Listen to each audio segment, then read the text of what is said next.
Hey, welcome to another episode of HeroTalk, the mostly weekly podcast from Rooter Hero Plumbing and Air. I'm David, one of the hosts, and with me is Cat. And together We're on the attack. That was good. It was solid. Yeah, We're getting there. Yeah, we've had better. We've had much worse. So, good. Very and true. With us is special guest Mario, Mario. who, if you're just listening to the podcast, can't see it, but True. if you're watching on YouTube, you can. So there we go. Yeah. Yeah. Guest Yeah. star. So, it's been a week since we've recorded last. What have you been up to this past week?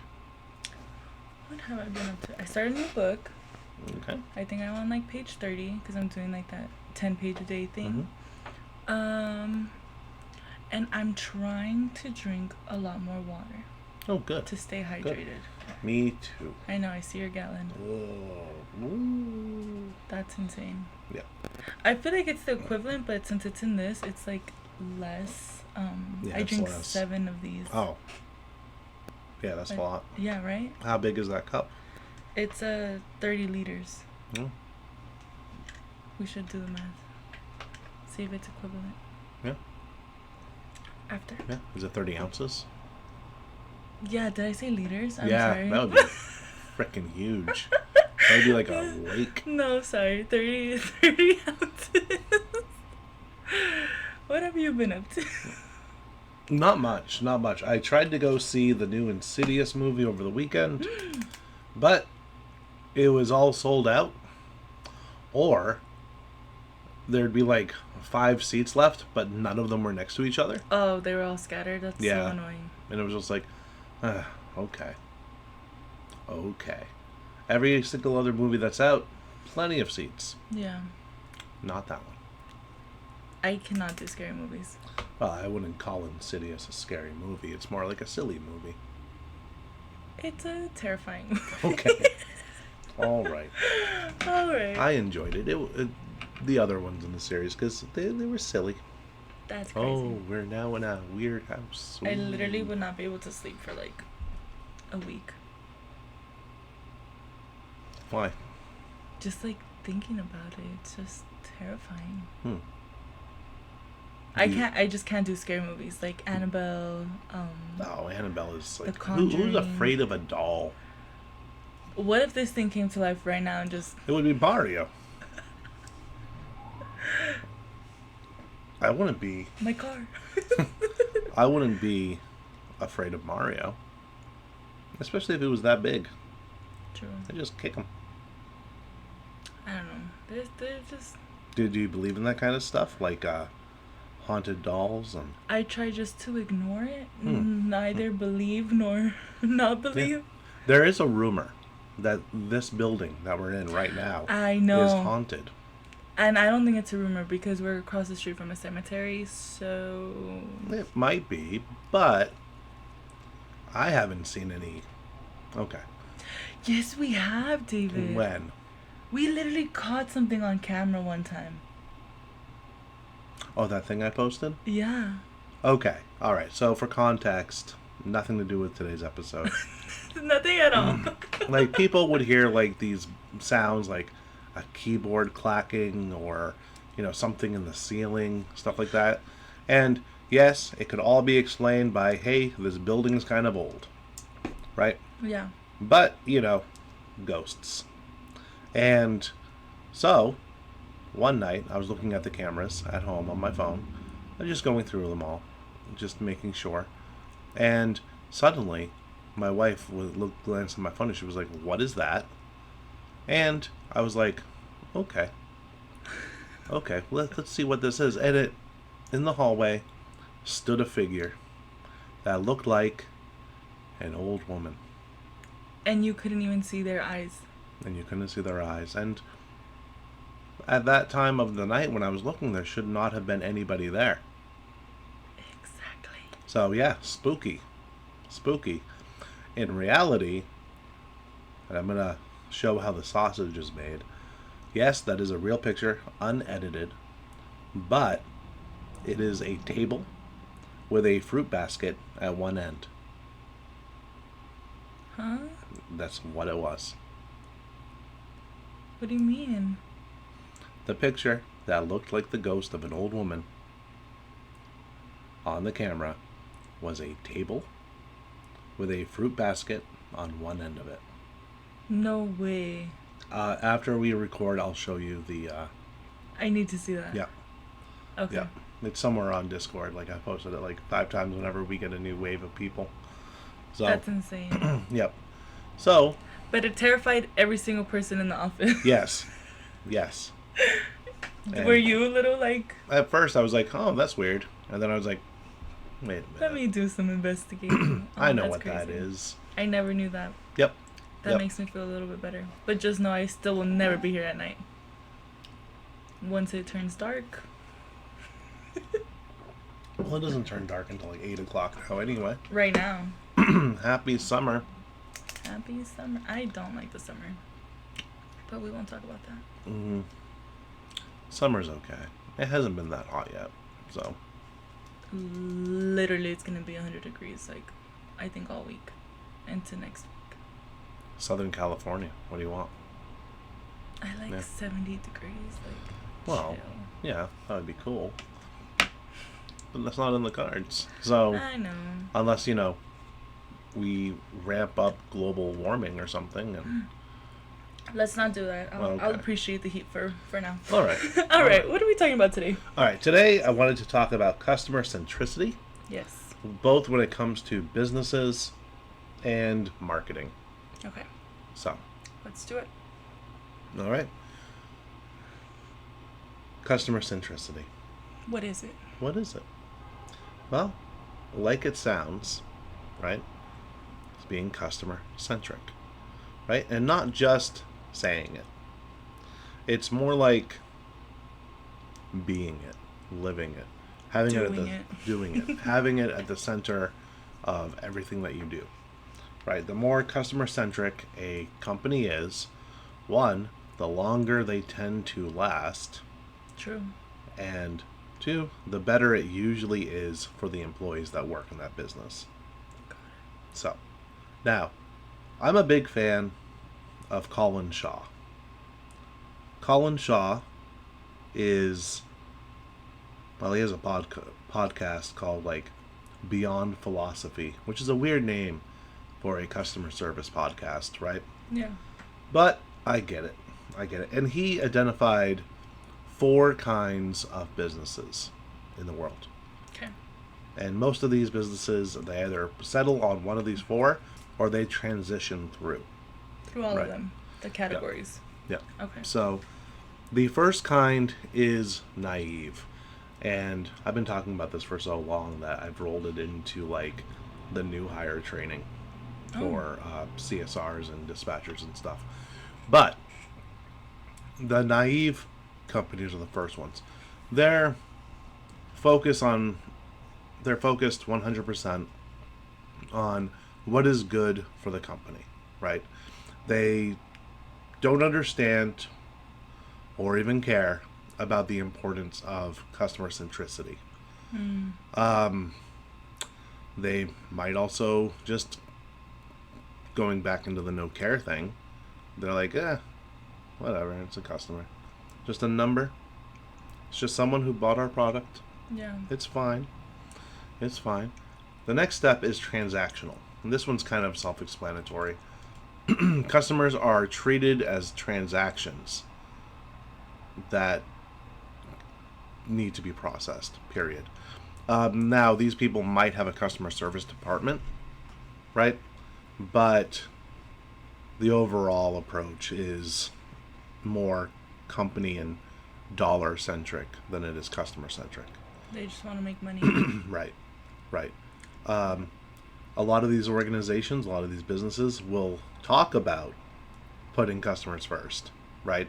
As one of their buzzwords, right? And the customer is why we're here, stuff like that, but they don't really mean it, right?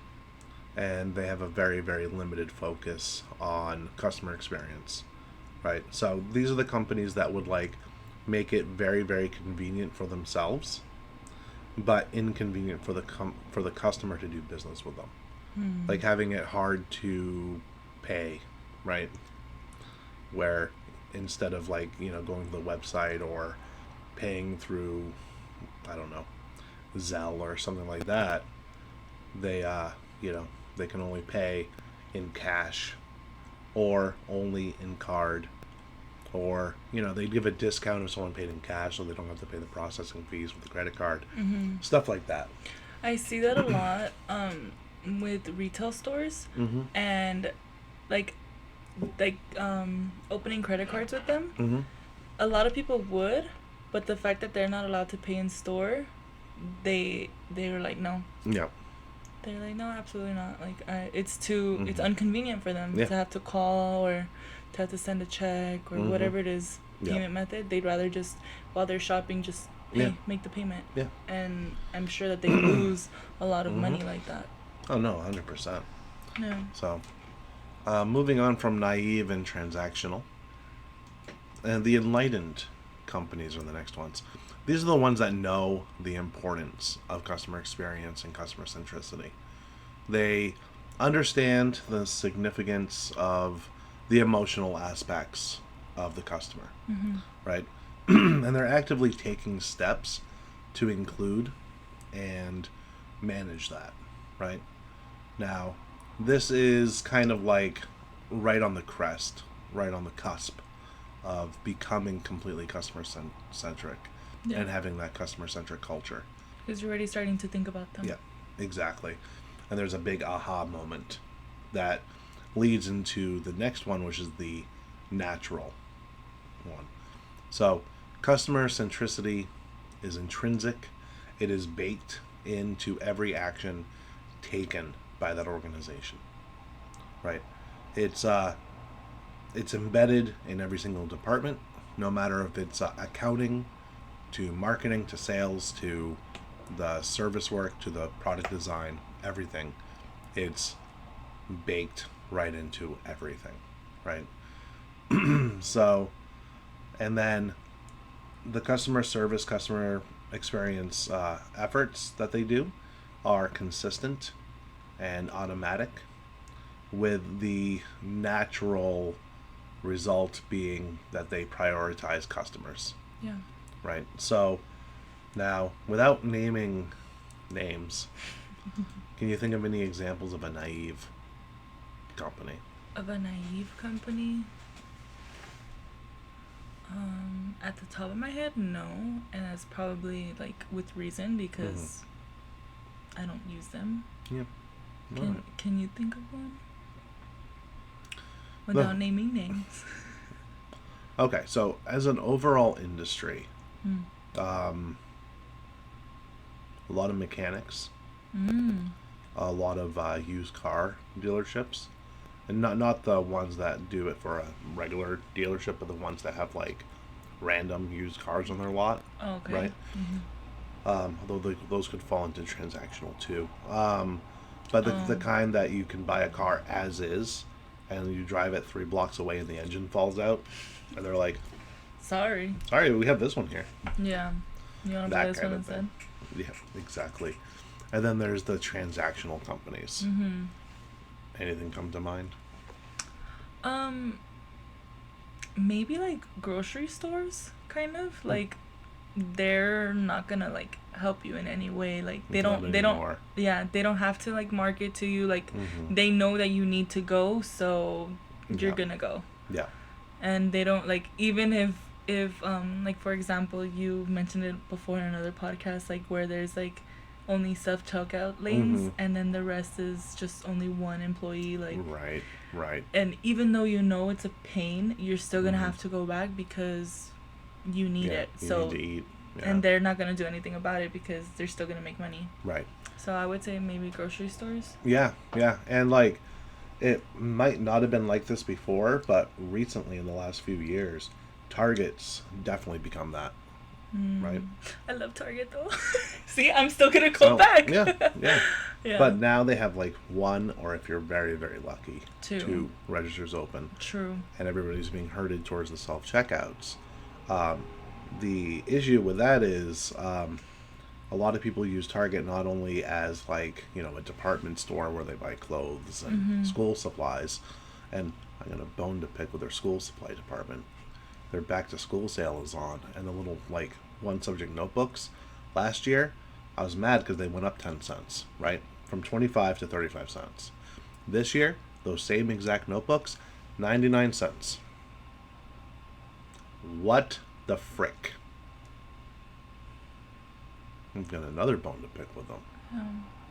There's these frozen hamburgers that they have. It was like 12 in the package, right? And a month ago, these things were $10. You could get 12 burgers that were actually just burger meat, right? Frozen into patties. $10 for 12. Now, you go in, those same ones, same. Everything is the same. $16. It's out of my budget. It's cheaper just to buy raw meat now. Yeah. And so is that Target's fault or is that inflation? I don't know. It's tough to judge when, inflation's up, but so is, like, profit. Yeah, true. So, like, I can understand revenue being up because prices raise, right? But profit? Something's funky. Yeah. Anyway. So, see, transactional. Yeah, transactional. They're not doing anything for the customer. Right. They know that we're going to keep shopping there. Yep. And that's all they care about, the money. Yep. 100%. You darn grocery stores. Yep. All right, so how about enlightened? Enlightened. That one is... They're almost there, right? Almost there.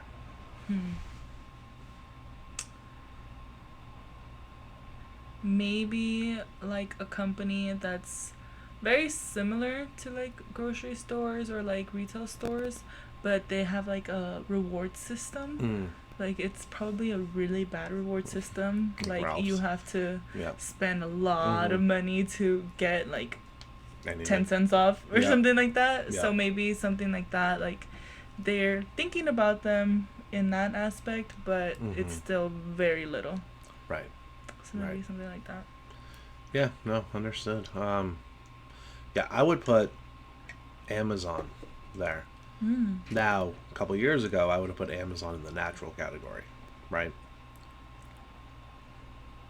They've kind of backslid a little bit, in my opinion, right? So why do you say that? It's harder to get in touch with their customer service now, right?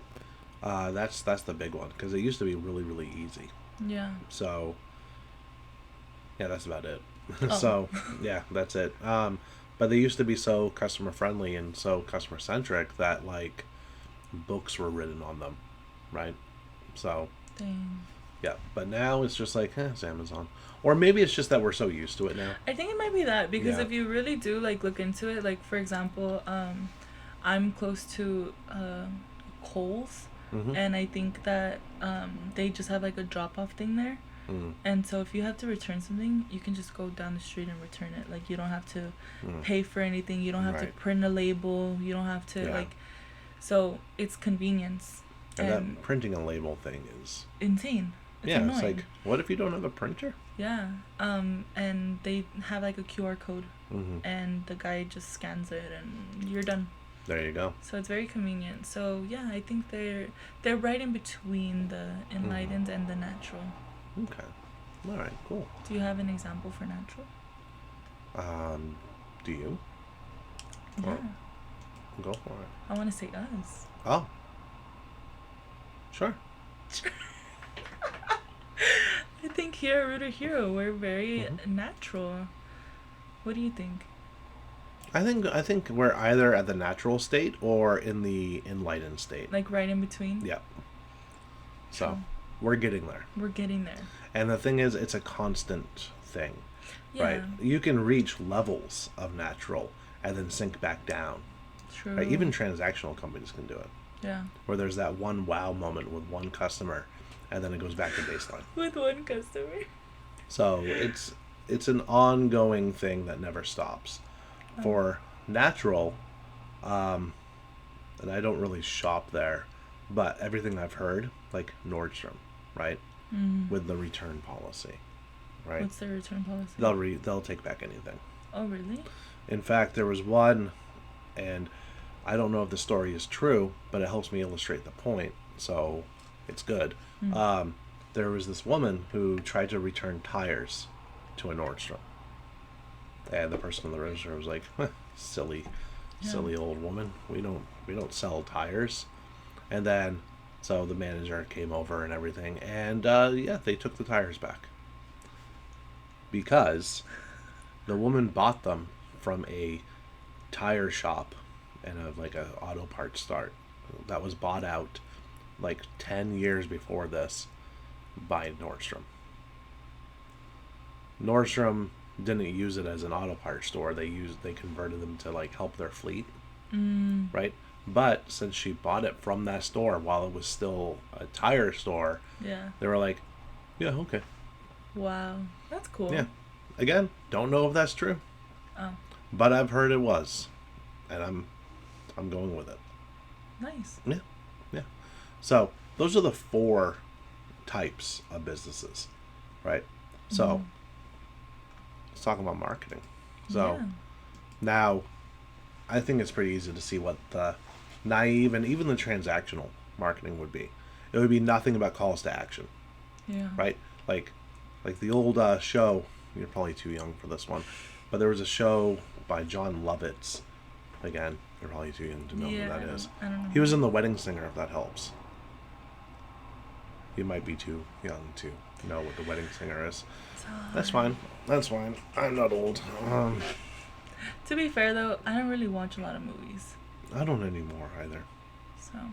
So, but if there. That makes you feel better. No. But there was a scene where the guy released a new book, and he had this cutout, like cardboard cutout with a moving arm that just said, "Buy my book, buy my book." Okay. Buy my book. So nothing but calls to action. Yeah. Like basically they're just blasting things out there saying, hey, buy our stuff. We do this. You want it. You buy it. So, and that's mostly transactional and naive marketing, right? When you get into the enlightened, right, it becomes more about the customer than about the company. Yeah. Right? It's like, yes, this is who we are. Here's how we can help you.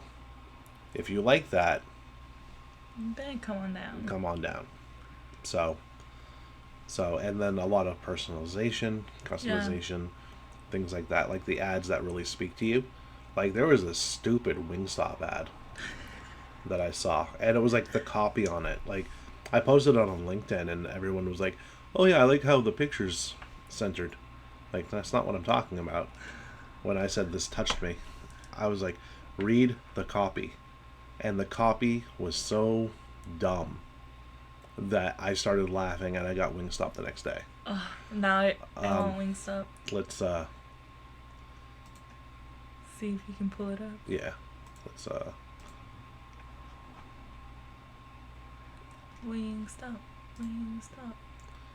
Okay, I didn't post it that long ago, so let's see.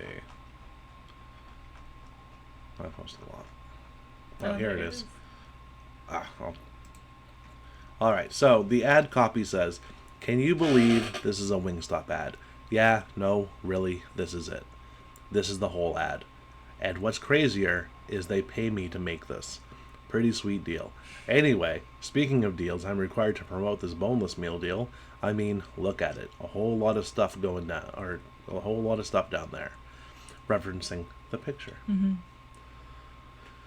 "Good thing I'm single because 20 wings and fries feeds a family of me for days. Days.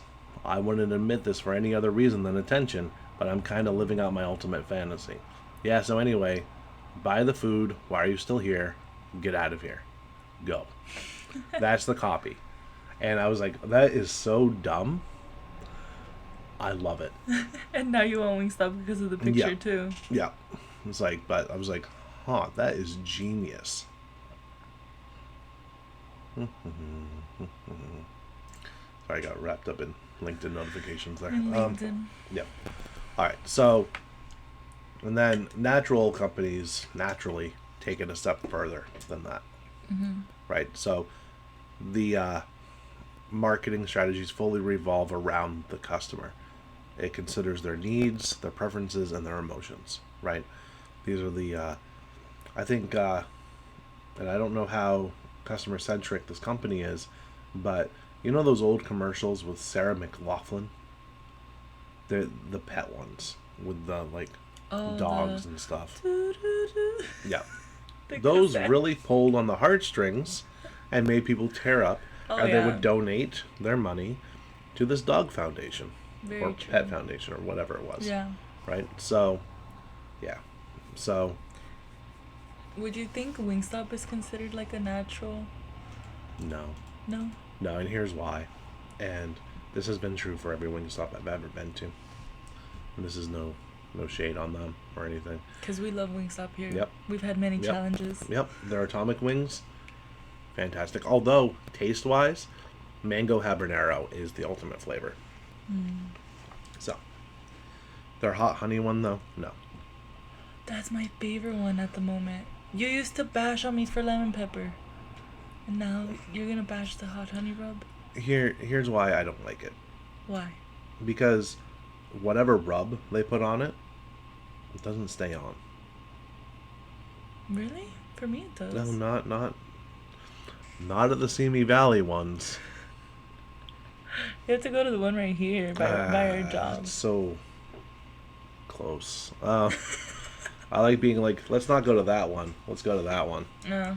Because, it's like when you have two Denny's in town. I don't know. But here's why. You place an online order, right? Mm-hmm. And it says, oh, it'll be ready in 20 minutes. Oh, and then it's never ready. Yeah, it's never, ever ready. Like, why would you tell us? See, I don't know. I think it depends on the Wingstop that you go to. Because, that's probably true. Because this one, for a really long time, it would do that. It would say, I think it's like 16 to 21 minutes, and then it would take like an hour. Yeah. And it was ridiculous. But the one in Burbank, always 10 out of 10. It's always the 16 to 20 minutes. There's also one like down there in San Fernando. That one's really good too. So I guess it's just like hit or miss. Like, I guess. They could also give away their sauces for free. Or sometimes not I forget charge for ranch. Yeah. Because sometimes my wife gets this. She gets the fries, and she gets a side of the atomic sauce. Right? And one time I forgot to put the atomic sauce on the order. So when I went to pick it up, I was like, hey, can I get some atomic sauce? And they're like, yeah, that'll be like $1.75. And they don't take like the tap pay. And all I had on me was my phone. So I had to run out to the car and get a bunch of change. It wasn't convenient. No, it was not convenient. They could have just been like, yeah, here you go. Yeah. Customer who just spent $50 with us. True. Like, they could have just thrown it away for that, like, not away, thrown it in that one situation. Exactly. So, but, yeah. So, not natural. But they could be... They could be enlightened. They're getting there. Yeah, I don't know. I don't know enough about them. So... We just know we like their food. Yeah, their atomic sauce is good. Could be spicier. We're not even gonna go there.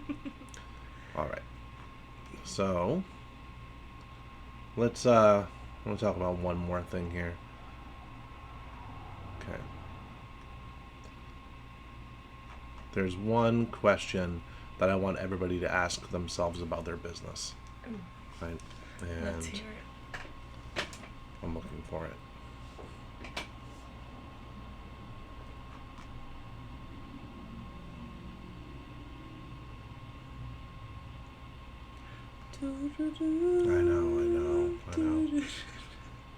I know.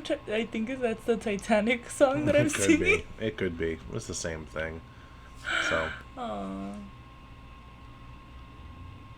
I just found out about that movie that, like, the love story's it wasn't even a real person. No, you just found that out? That used to be, like, my favorite movie. My favorite thing is, and this is total, like, it's not really a thing, but I tie it in. The movie Revolutionary Road. had the same actors as the two in Titanic, right? As a husband and a wife. And I always viewed that as the unofficial sequel if they had lived. And let me tell you, it does not go well for them.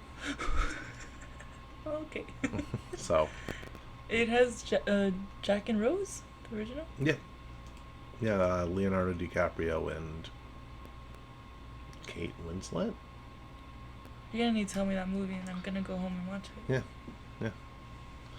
All right, so I already know. I pretty much, I'm going to paraphrase the question because it was worded perfectly. Okay. But this is the question that I want you to ask yourself about your business, right, or about your department.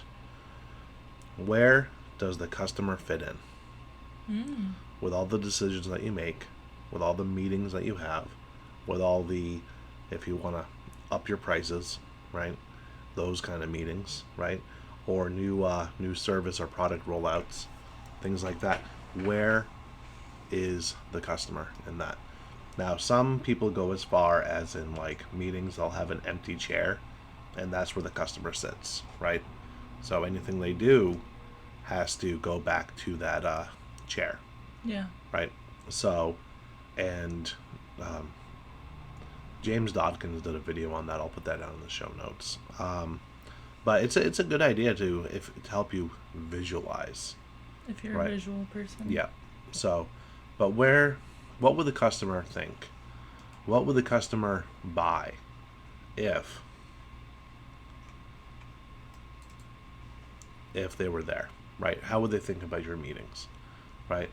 Where does the customer get put on the agenda? Yeah. Right? When you're having your regular management meetings, where are the customer experience and the customer stats listed on the schedule? Right? A lot of meetings, they're not even on there.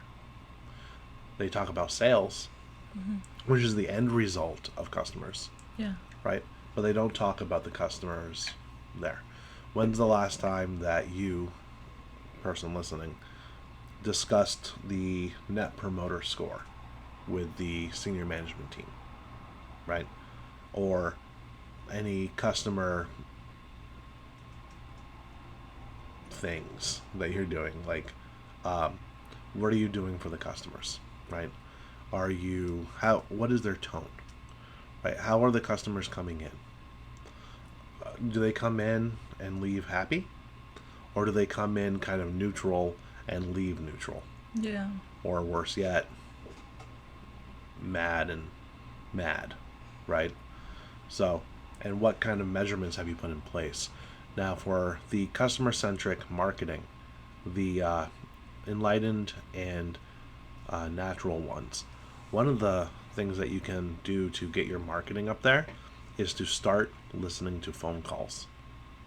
So, your call center, your customer service department, your sales teams that make calls, those are like a treasure, like gold. Yeah, they're treasure trove of information that you can do. And it's better if you have like a transcription software, voice analytics, sentiment scoring, stuff like that. So you can, every time there's a bad sentiment, you can get an alert which will say, hey, this customer's not happy. And then you can fix the experience in the experience. You can either take over that call, or you can find out what's going on and do a follow-up. Yeah, give them a call back. Because for every customer that calls in to complain, there's like 26 others who have the same exact complaint that will just never, they'll just walk away. Yeah. So whenever you get those negative sentiments, treasure those. And because 26 other people weren't going to tell you, these people actually cared enough to let you know. Yeah. And then, as an added bonus, you can take like how the customer describes what they need and use those as keywords, making it so that your SEO is entirely like customer driven. Because if they're talking like that, chances are they're searching like that. So just food for thought. It's a good one. Yeah. All right, anything else you want to add to this? No, that was pretty much it. Do you want to just mention the fee? Oh yeah, the fee. So if you got anything out of this, well, go ahead. You know what to do. You should know the fee by now. You should. It's like, review, and share the show so we can make the show grow. Grow. That rhymed. Yep. I was a poet, and I didn't even know it. All right, so from myself, Mario, And Kat. have a great one. Bye. See you next time.